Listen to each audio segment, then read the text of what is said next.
man mënuma comprendre nga dem équipe nga jàpp ko coupe du monde des clubs nga doog ko 3-0 tey nga ñëw di jël Manita on peut dire tey jii ni Chelsea jël na ngandam raclé ngandam Manita ci kaw Paris bi nga xamante ne Chelsea moo ko dooroon coupe du monde des clubs je pense que c'était 3-0. waaw 3-0 voilà moo ko dooroon 3-0 Paris boo xamante ne ñeneen ñi ñu ngi naan dafa malade ndaxte Monaco moo ko dóor aussi la fois passée 3-1 te boo xoolee aussi match yi nga xamante ne moom la gagné Monaco joué à 10. donc ñëpp tey dañu jàppoon ne match bu équilibré lay doon mais li ñu gis ni domination la Paris dóor Chelsea 5 buts est-ce que Chelsea dina mën a ñëwaat. exactement ils ont perdu avec la manière face au PSG un PSG malade comme ni nga ko waxee boo xoolee phase aller bi mu tasee ak Monaco il a fallu égaliser nañ avant ñu rouge Monaco mais il a fallu ñu rouge Monaco pour ñu dugal troisième bi.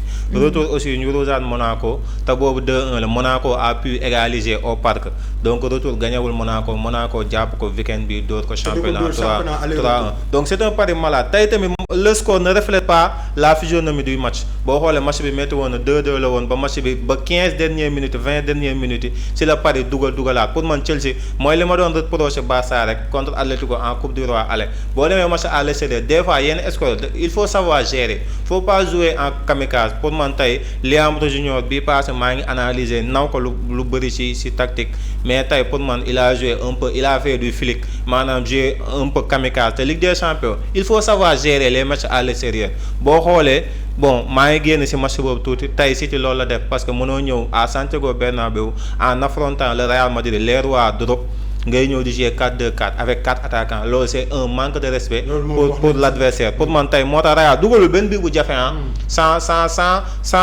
gars yi mën nañ ko dégg foog ne leneen laay waxee mais fi may waxee mooy tey Real dugalul bii bu jafe mooy da ngay gis benn corner am ñu dégager ko Vini yor bal tout le milieu de terrain Citizen est dépeuplé parce que lan Rodri la teg double pivot moo Bernardo Silva ku ne xam na que c'est un joueur très fort en termes de pressing parce que il est intelligent li Guardiola doon wax ne c'est le seul joueur capable de presser 2 joueurs à la fois parce que il est malin mais c'est pas aussi un joueur boo xam ne dina fiable dans les transitions défensives donc tey boo xoolee looloo rey City bii Real yëpp transition te score bi mënoon na pire tey Real deuxième mi-temps ils ont bu après de jouer à la prudence gérer parce que c'est une score assez large mooy 3-0 tey ñu kii mais Real bu gënoon fipp bu doon ay Bayern yi City tey mën na jël 6 ba 7 premier mi-temps boo jëlee 3 face au Bayern deuxième mi-temps da lay rey nga dee pour man tey Pep tey ji moo jël ay bâton moo dugal ay bâton ci ay roulement Chelsea pour revenir aussi mooy tey 2-2 même Paris bu defee 3-2 Paris bi muy def 3-2 daanaka dugg nañ ci 80 donc après gère le match tu as un retour à Stamford Bridge devant ton public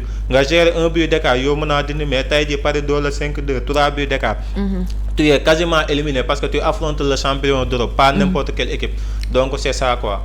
Grand Dani le match de Paris. waaw man dama ne woon Paris tey laa leen di xaar ci suba loolu laa la wax ci suba dama ne woon Paris tey laa leen di xaar effectivement donc tey Paris dama doon xaar tey match déclic.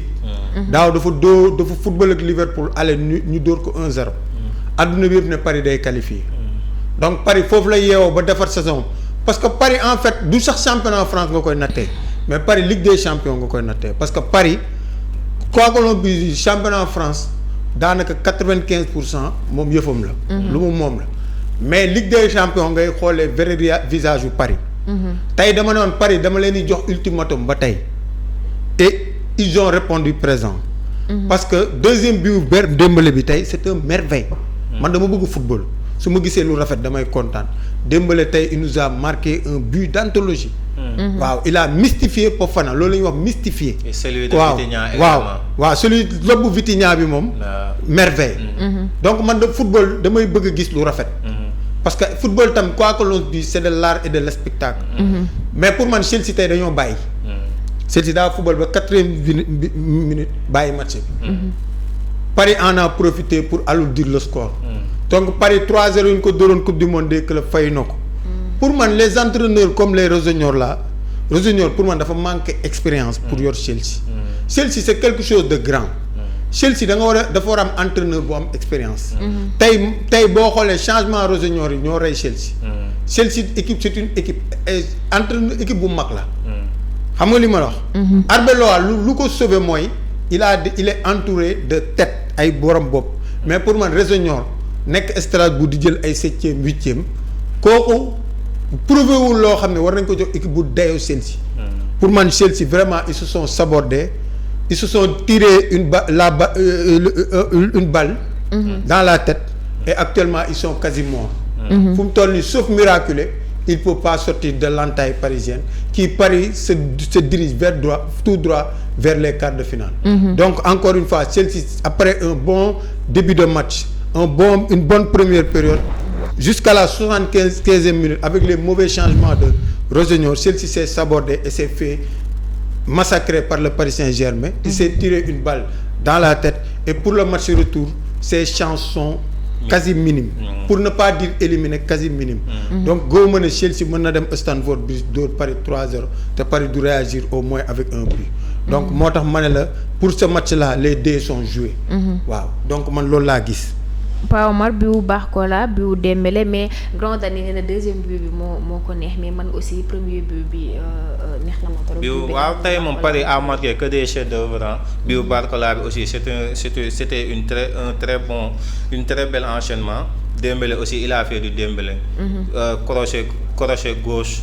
crochet droit frappe pied gauche donc tey Dembélé loolu dugal Vitinha aussi il a fait du but Vitinha boo xoolee contre Tottenham tamit si phase aller dugaloon na un chef-d'œuvre. Vitinha est coutumier du fait bon tey ay chef-d'œuvre rek a dugg et c'était un match passionnant un match qui a tenu ses promesses. moo na pour man fin match bi Chelsea s'est sabordé comme ni ko Grand Dani waxee. parce que tey jii dugal nga. Paris dugal na la nga égaliser nga dugalaat nga égaliser. au même parc 3-2 séparé 3-2 donc tu gardes tes options de qualité mais 5 te ku gis match bi seetaan ko xam ne demeewul comme score bi li mu reflété quoi. et ça sera très très difficile ñu renverser Paris ça sera extrêmement difficile. Chelsea bu Yaya Chelsea bu Yaya peut-être Chelsea mën na. man de war naa leen fii nee naa leen Chelsea xamul dara. gars yi bëgg ma song. non Chelsea xamul dara. yaa da lay mel. non Chelsea xamul dara man maa ko wax. non parce que Chelsea mënoo football sa biir terrain di mën a Leeds ay 2-0 mën a ay Burnley Chelsea à part que match bi passé mais Chelsea moom wax dëgg yàlla cette équipe là malgré que Maresca dàq nañ ko mais cette équipe manque de caractère. lii du Chelsea bu ñu tàmm gis. vraiment Chelsea n'est pas à sa place et j'ai dit. Ils ont un problème en défense ils prennent trop de buts Chelsea képp ku ko xam na ne ADN du jël ay buts yu bari. mais Chelsea qui te prend 5 buts dans un match c'est une catastrophe. c'est une catastrophe et hormis que y avait tout le monde ñëpp ñoo ngi fa woon waaw tout le monde était là bon am nañ quelques blessés au niveau de la défense mais malgré que tey ils ont bien géré parce que ils ont tey jii pour man Parc nga ñëw concéder l'ouverture du score très tôt nga su réagir mu dugalaat donc ils avaient fait le plus dur.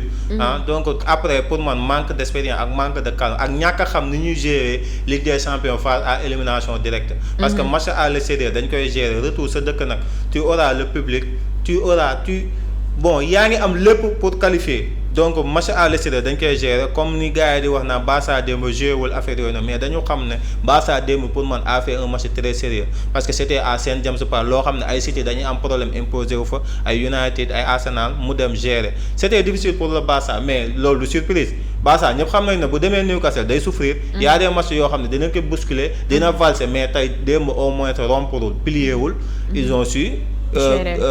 avoir un match nul léegi bu ñu toogee au Camp Nou dinañ gis le vrai Barça et c'est à Newcastle de subir maintenant ce que avait subi et voire plus que le Barça donc tey Chelsea subir na mais ils ont bien su gérer l'euphorie du public égaliser waat donc tey jii bi pare defee 3-2 sax sur une erreur monumentale du gardien Jorgensen au moins waroon nañ gérer li des match bi mais après prendre 5 c'est mais pas Omar Paris bi aussi bul fàtte ni sa gëm Monaco doon na ko fi 3 buts.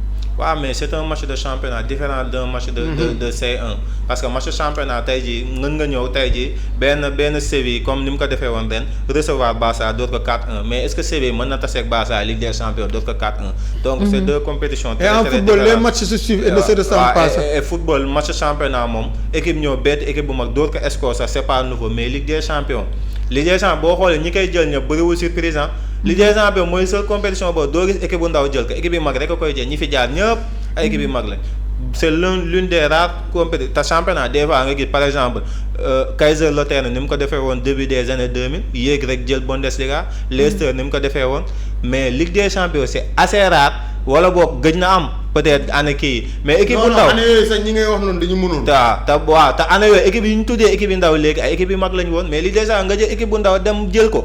c'est nekkul compétition boo xam ne dañ siy def ay surprise et c'est ça quoi pour man tey jii Paris a un score assez large et assez confortable au match d'eau. maa problème bi mooy Paris armada bi mu am si kanam Chelsea nan la koy dominer comme ni Barça dominer Atlético xoj ko noonu est-ce que mën na ko xojee noonu.